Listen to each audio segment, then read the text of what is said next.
ನಮಸ್ಕಾರ ಟೆನ್ಷನ್ ಎಟ್ 9 ಗೆ ಸ್ವಾಗತ. ನಾನು ಸಬಾ ಹಕೀಂ. ಪ್ರಮುಖ ಸುದ್ದಿಗಳನ್ನ ನೋಡೋಣ. ಮೊದಲಿಗೆ ಹೆಡ್ಲೈನ್ಸ್. ಮನೆ ಬಿಟ್ಟು ಓಡೋಗಿ ಮದುವೆಯಾದ್ರ ಪೃಥ್ವಿ ಭಟ್. ಸಂಗೀತ ಶಿಕ್ಷಕ ನರಹರಿ ದೀಕ್ಷಿತ್ ಬಂದ್ ಹೋದ್ಮೇಲೆ ವಶೀಕರಣಕ್ಕೆ ಒಳಗಾದಂತೆ ಇದ್ದಳು. ಆತನೇ ಧಾರೆ ಎರೆದು ಅಭಿಷೇಕ್ ಅನ್ನೋರ ಜೊತೆ ಮದುವೆ ಮಾಡಿಸಿದ್ದಾನೆ.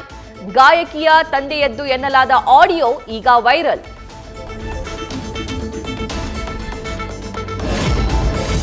ಮನಿ ಲಾಂಡ್ರಿಂಗ್ 5.9 ಕೋಟಿ ರೂಪಾಯಿ ಹಣ ಸಂಭಾವನೆಯಾಗಿ ಪಡೆದ ಆರೋಪ. 2 ರಿಯಲ್ ಎಸ್ಟೇಟ್ ಕಂಪನಿಗಳಿಗೆ ಬ್ರಾಂಡ್ ಅಂಬಾಸಿಡರ್ ಆಗಿದ್ದ ತೆಲುಗು ಸೂಪರ್ ಸ್ಟಾರ್ ಮಹೇಶ್ ಬಾಬುಗೆ ಇಡಿಯಿಂದ ಏಪ್ರಿಲ್ 27ಕ್ಕೆ ವಿಚಾರಣೆಗೆ ಹಾಜರಾಗಲು ನೋಟಿಸ್.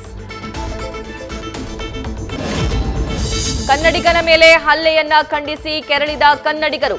ಸೈನಿಕ ಅಂತ ಸಿಂಪತಿ ಗಿಟ್ಟಿಸಿಕೊಳ್ಳಲು ಹೈಡ್ರಾಮಾ ಅಂತ ಕಿಡಿ.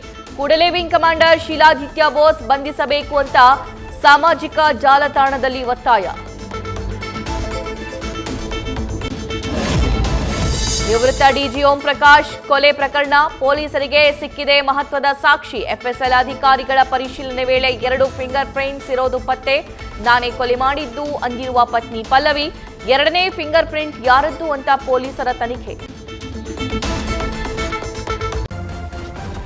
ನ್ಯೂಸ್ ಫಸ್ಟ್ ನಿರ್ಭೀತಿಯಿಂದ ನಿಮ್ಮ ಪರವಾಗಿ.